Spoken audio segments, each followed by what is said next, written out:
ఓం అస్మద్గురుభ్యో నమః. ఆదిత్యులు ఈ లోకంలో కానీ పరలోకంలో కానీ సుఖం అనుభవించడానికి ఆరోగ్యం అత్యవసరం. అట్టి ఆరోగ్యాన్ని ప్రసాదించే స్తోత్రం ఆదిత్యోదయం. ఈ స్తోత్రం వాల్మీకి రామాయణంలో ఈ స్తోత్రంలోని ముఖ్య దేవత ఆదిత్యుడు, సూర్యనారాయణ. సమస్త దేవతా స్వరూపుడుగా చెప్పబడటం కేవలం ఆరోగ్యమే కాక అన్ని కోరికలను తీర్చగలవాడు. ఇటువంటి స్తోత్రాన్ని ప్రతి వ్యక్తి పారాయణ చేసి అన్ని లాభాలను పొందవచ్చు. సూర్యుని వల్ల ఆరోగ్యం పొందాలని మాటకు అంత మాత్రమే అర్థం కాదు, అన్ని లాభాలను పొందవచ్చునని అర్థం చెప్పాలి. ఇక్కడ పెరుగు పెట్టాను చూస్తుండరా అంటే పిల్లలు పెరుగు తిన్నా చూస్తూ ఊరుకోమని అర్థం కాదు, అవి తినకుండా చూడమని అర్థం. ఇలా చెప్పడంలో శాస్త్రంలో ఉపలక్షణం అంటారు. ఆరోగ్యంగా ఉండడానికి కొన్ని నియమాలు శాస్త్రం ఈ విధంగా చెప్తుంది. ఆరోగ్యదాయక సూర్యునికి ప్రేమగా ఆదివారం నాడు తలంటి పోసుకోకూడదు. ఉసిరిక, మధ్య మాంసములు, స్త్రీ సంగము సేవింపరాదు. ఈ విషయం అమిషం మధుపానం చక్కరో తిరవిధి సప్తజన భవద్ర జన్మదరిద్రత అనే శ్లోకం చెప్తుంది. ఈ నియమాలు పాటించకపోతే రోగాల వల్ల, పేదరికం వల్ల చాలా జన్మల్లో బాధపడవలసి వస్తుందని కూడా చేస్తుంది.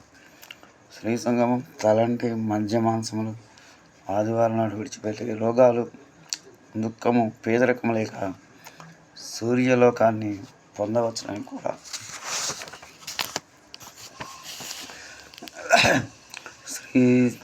స్త్రీ త్రైల మధుమాంసాన్ని జత్తుల విధిని నవ్యాదిశోకదారిద్ర్యం సూర్యలోకం సగచ్చతి అనే శ్లోకంలో చేస్తాను. ఈ నియమాలను ఆచరణలో పెట్టి సూర్యదేవుల అనుగ్రహంలో ఆరోగ్యం కలవాలవుతాం. ఇంకా మరికొన్ని నియమాలు పాటించవలసిన అవి ఏమనగా సూర్యుడు ఉదయించముందే నిత్యం మేలుకొనాలి. సూర్యోదయ సూర్యాస్తమయ సమయాల్లో నిద్రపోకూడదు. ఈ విధంగా ఆచరించకపోతే మహాపాపం పాలవుతాం. ఇందుకు ఒక కథ వేదంలో చెప్పబడింది. యజ్ఞంలో ఉపయోగించే అవిస్సును తయారు చేయడం, ధాన్యాన్ని దంపడం వలన పాపం సంభవింపగా ఆ పాపాన్ని సూర్యోదయ సూర్యాస్తమయాల్లో నిద్రించే వాళ్ళకి సంక్రమించేటట్లు చేసి దంపడం వల్ల వచ్చిన పాపాన్ని పోగొట్టుకున్నట్లు వేదంలో ఉంది. భరతుడు కౌసల్య వద్ద తన శ్రీరాముని అరణ్యవాసం ఇష్టపడితే సూర్యోదయ సూర్యాస్తమయాల్లో నిద్రపోయిన వాడు పొందే పాపాన్ని పొందుతాడని ప్రతిజ్ఞ చేశాడు. ఉభయ సంధ్య శయనస్య యత్పాపం పరికల్ప్యతే తచ్చ పాపం భవేత్ యస్యోరోను మతే గతః. ఈ రామాయణ శ్లోకం సంధ్యాకాలంలో నిద్రించుడే మహాపాపం వస్తుందని తెలియజేస్తున్నది. మరియు సూర్యునికి ఎదురుగా మలమూత్రాలను విడుచుట కూడా మహాపాపమే. సూర్యంచ ప్రతిమేహతో అని భరతుని ప్రతిజ్ఞించే ఈ విషయం కూడా తెలుస్తుంది. సూర్యునికి ఎదురుగా కూర్చొని ముఖం కడగరా. ఈ నియమాలన్నిటిని పాటిస్తే మంచి ఆరోగ్యం ఉండటంలో సందేహం లేదు. ఆరోగ్యమే మహాభాగ్యం అని తెలుసుకుంటారు. ఈ ఆరోగ్య సూత్రాలను అనుసరిస్తూ ఈ స్తోత్రాలను పారాయణ చేస్తూ శ్రీ సూర్యనారాయణమూర్తి అనుగ్రహాన్ని పాత్రుడై అన్ని శ్రేయస్సులు పొంది సుఖ సంతోషాలతో వర్ధిల్లాలి. మనకు ప్రాణశక్తి అనుగ్రహించే ఆదిత్యుడు ప్రత్యక్ష దైవం. ఇతర దేవతలు ఈ విధంగా నిత్యం మన దృష్టి గోచరించేవాళ్ళు కాదు. దేవతలందరి తేజస్సును, ఓజస్సును, శక్తి సామర్థ్యాలను తనలో ముడుచుకొని తనను పూజించే వారికి అన్ని విధాలా ఉద్ధరించే సూర్య భగవాన్ని ఉదయాన్ని గురించి స్తోత్రత్నం ఆదిత్యోదయం అని సార్థకమైన పేరు కలదేవిరాజు. ఆదిత్యులు 12 అయితే వారిలో విష్ణువు కూడా ఒకటిగా ఉన్నాడు. ఆదిత్యానామహం విష్ణు అనే గీతావాక్యం విషయాన్ని చెబుతుంది. మనకు అవసరమైన కాంతిని, శాంతిని, హాయిని, స్థాయిని గ్రహించే సామర్థ్యం ఈ స్తోత్రంలో ఉన్నది. అదితిదేవికి పుత్రుడు గురిచే సూర్యుడు ఆదిత్యుడను పిలువపరచున్నాడు. అతను ఉదయం అంటే శ్రీమన్నారాయణ కాబట్టి జేయస్సదా సవృత్ర మండల మధ్యవర్తి నారాయణ సహజాసన సన్నివిష్ట అని జ్ఞానులు స్తుతిస్తారు. అంటే నారాయణుడు సూర్యమండల మధ్యలో ఉండి పద్మపై కూర్చున్నాడని భావం. ఆకాశంలో వెలుగులు వెలుగుతున్న కాంతిపుంజమే ఆదిత్యుడు.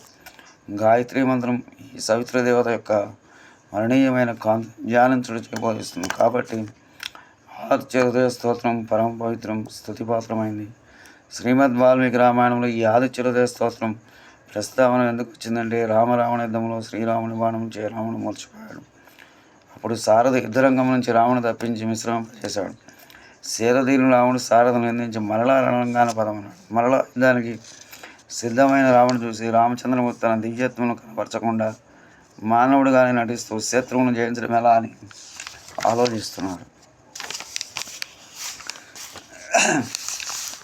ఆ సమయంలో దేవతలతో పాటు పూర్వం అత్యద్భుతమైన రామరావణ యుద్ధాన్ని చూడటానికి వచ్చిన దేవతలతో ఆకాశమందు నుంచి విద్యామండలాధీశ్వరుడైన అగస్త్య మహర్షి శ్రీరాముని అభిప్రాయాన్ని గుర్తించి రావణ సంహరణ విజయం సాధించుటకు ఆరుచ్యోదయం అనే ఉత్తమ మంత్రమైన స్తోత్రము రామునికి ఉపదేశించుటగా క్రిందికి దిగి వచ్చాను. ఏకాంతంగా రాముని వద్దకు వచ్చి అతని కులదేవత పరదేవత అయిన సూర్యనారాయణ ఆరాధించమని ఆదిత్యోదయ స్తోత్రాన్ని ఉపదేశిస్తారు. దాని ప్రభావం చేత శ్రీరాముడు రావణ సంహారం చేసి సమస్త లోకాలను ఆనందింపజేస్తారు. అందుచే స్తోత్రం రామాయణంలో ప్రవేశించింది. రామరావణ యుద్ధంలో రావణ విజయం, రావణుడు చీకటి వెలుగుల పోరాటంలో వెలుగు గెలుపును విశదం చేస్తుంది.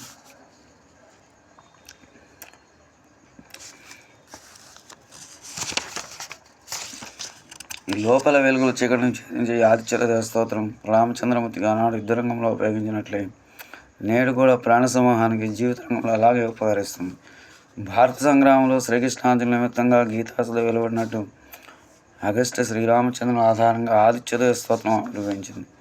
శ్రీమద్ భగవద్గీత, శ్రీమద్ ఆదిత్యోదయం రెండు సంగ్రామంలోనే లోకశ్రేయస్సుగా ఆవిర్భించాయి. ప్రత్యక్షరం మహాపాపాలు మాయం చేసే మహాశక్తి గల రామాయణం గాయత్రి మంత్రంతో కూడి జనజీవనాన్ని 3 పువ్వులు 6 కాయలుగా పండించేదై వెలుగుతుండగా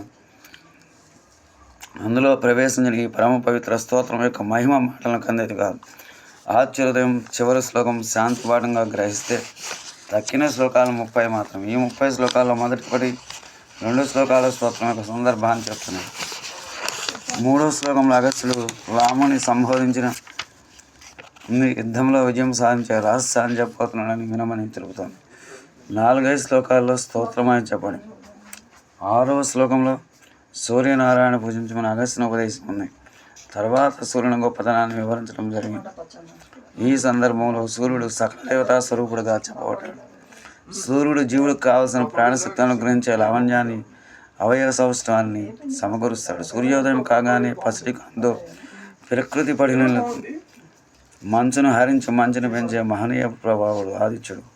వెలుగుల వేల్పు విచ్చేయకముందే నిద్రను మేల్కొన్నారు. 3 వేదాల స్వరూపం ధరించిన దివ్యమూర్తి ఆదిత్యుడు మిక్కిలి పూజ. ఈ స్తోత్రాన్ని 3 మార్లు జపిస్తే విజయం పొందుతారని అగస్త్యుడు శ్రీరాముడికి చెప్పాడు. శ్రీరాముడు అట్లే చేసి విజయం సాధించాడు. మహాభారతంలో సూర్యుని ఉపాసించిన ధర్మరాజు అక్షయపాత్రను పొంది ప్రతిదినం అతిథులకు భోజనం పెట్టినట్లున్నది. మయూరుడైన మహాపండిత కవి యుగంలో సూర్యశతకం రాసి వెలుగుల వెలజల్లుతున్న భాస్కరుని అనుగ్రహం చేత కుష్ఠవ్యాధి పోగొట్టుకొని చక్కని ఆరోగ్యం ఉందని ఇప్పటికీ ఈ పవిత్ర స్తోత్రాన్ని నిత్యం పఠిస్తూ అనేక లాభాలు పొందుతున్న వ్యక్తులందరూ ఒకరు. ఆరోగ్య దేవత అయిన ఆదిత్యుని ఆరాధించి అన్ని విధాలైన శ్రేయస్సును పొందవచ్చు. కనుక ఈ స్తోత్రం రత్నాన్ని తప్పక అందరూ శుచిగా నిత్యం పఠించి ఈ లోకమునందు పరలోకమునందు సుఖమును అనుభవించవాలని ఆకాంక్ష. స్వస్తి శ్రీరామ్.